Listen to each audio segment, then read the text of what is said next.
Buenas tardes, a continuación voy a explicar el trabajo final de Circuitos 3 con mi compañero Héctor Julián Leguizamón y quien les habla Cristian David Bermúdez. El trabajo consistía en discretizar el circuito que se presenta a continuación. El circuito es una configuración RLC con una bobina de 2 henrios, un capacitor de 1 décimo de faradio y una resistencia de 10 ohms. La fuente en este caso va a tener componente AC/DC, una componente de AC la cual se va a activar a los 2 segundos y una componente de DC que se va a activar a los 4 segundos. El voltaje inicial en el capacitor va a ser de 25 voltios y el de la bobina, la corriente va a ser de menos 5 amperios. En primer lugar se plantean nuestros circuitos por ley de tensión y ley de Kirchhoff, de voltajes y de corrientes, respectivamente. La primer malla vamos a pasar por la fuente, luego por el inductor y finalmente por el capacitor, como se plantea acá. Entonces la fuente, hacemos la respectiva equivalencia en derivada del voltaje del inductor y el voltaje en el capacitor. Reemplazamos los valores que corresponden para el inductor. De igual manera vamos a hacer ahora la suma de corrientes en este nodo de acá arriba, el superior, para así plantear nuestra siguiente ecuación. Va a ser la corriente que pasa por la bobina, y la corriente que pasa por el capacitor y finalmente la de la resistencia. Queda de esta manera, reemplazamos igualmente el valor del capacitor acá de 1 décimo de faradio. Para este circuito vamos a tener dos estados que van a ser la corriente de la bobina y el voltaje en el capacitor. Tomamos respectivamente como x1 y x2. X1 punto y x2 punto van a corresponder a sus respectivas derivadas. Hacemos la sustitución en las ecuaciones que hallamos anteriormente y encontramos estos valores. Ahora para la discretización vamos a hacer el acercamiento hacia adelante, que es de la siguiente manera.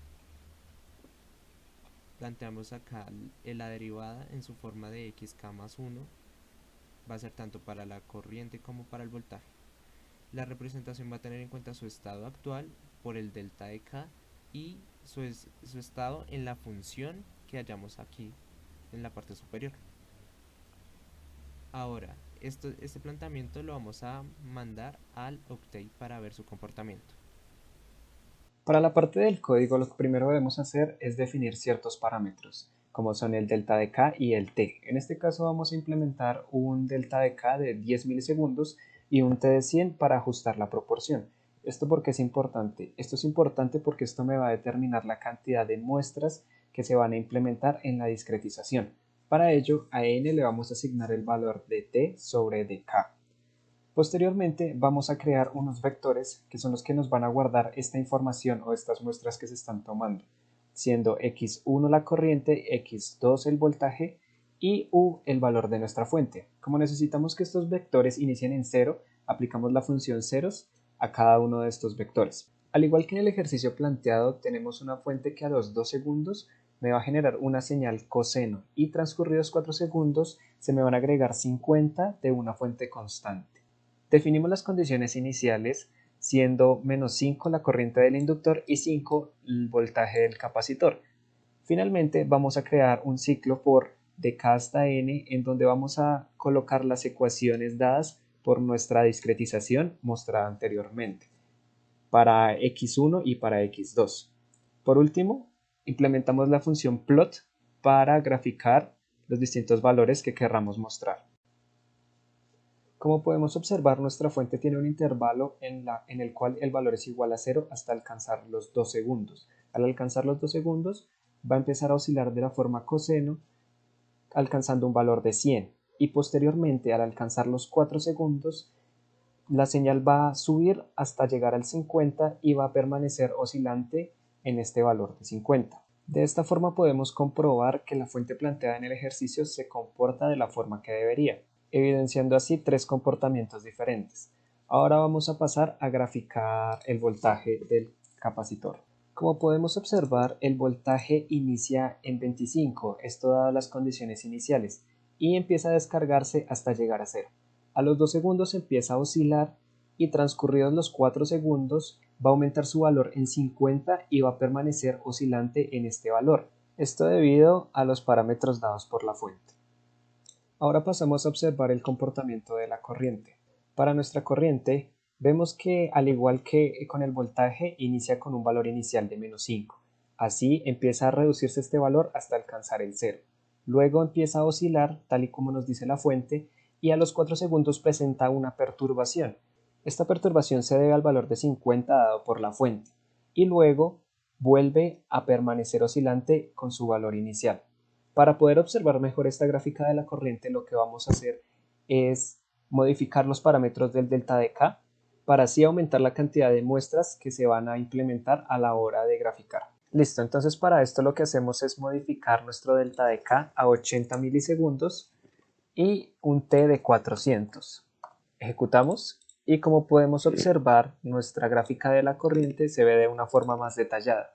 Aquí observamos el intervalo en el cual se descarga desde -5 hasta 0, empieza a oscilar y al alcanzar los 4 segundos se ve una perturbación en la cual intenta llegar a 50, pero como el instante de tiempo es muy pequeño, directamente se empieza a reducir hasta volverse a equilibrar. Finalmente vamos a observar el comportamiento de todas nuestras variables juntas.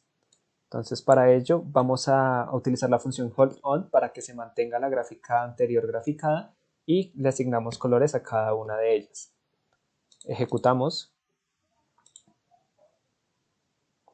y como podemos observar tenemos la gráfica de todas nuestras variables, donde a diferencia de la fuente la cual se mantiene el 0, el voltaje y la corriente inician desde un valor, esto dadas las condiciones iniciales, y después de los 2 segundos se implementan los comportamientos anteriormente explicados para cada una de las variables. Finalmente vamos a comprobar los datos obtenidos por método de Laplace. Tomamos la misma ecuación diferencial que al principio y dejamos el voltaje expresado en términos de la corriente, teniendo en cuenta la corriente inicial en la bobina. De igual manera, después dejamos la corriente de la bobina y lo dejamos expresado en el voltaje del capacitor, teniendo en cuenta su voltaje inicial. Teniendo dos incógnitas y dos ecuaciones, procedemos a resolverlo. Para este caso, primero vamos a resolverlo para la fuente AC y luego para la fuente DC, para las componentes de voltaje y corriente respectivamente. La ecuación de arriba representa el voltaje en AC, la que sigue en DC, tomamos también la corriente en AC y la siguiente en DC.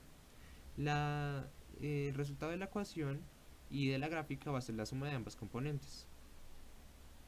Acá podemos ver su comportamiento en AC y DC para el voltaje. Vamos a tener en cuenta para AC solo los primeros 2 segundos y la activación en DC a los 4 segundos. Observamos una oscilación y luego un pico como se ve en el octave.